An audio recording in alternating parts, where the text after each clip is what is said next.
Visitors are often curious how the McFaddin-Ward House kept cool before central air conditioning was installed. The answer lies in the thoughtful design by architect Henry Conrad Mauer, who incorporated natural ventilation techniques to combat the brutal Southeast Texas heat.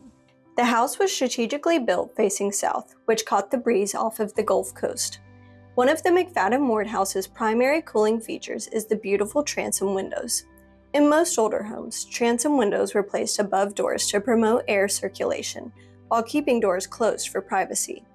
When transom windows were built in a system with exterior windows, like the McFaddin-Ward House, cool air entered the lower windows while the rising hot air traveled via the transoms.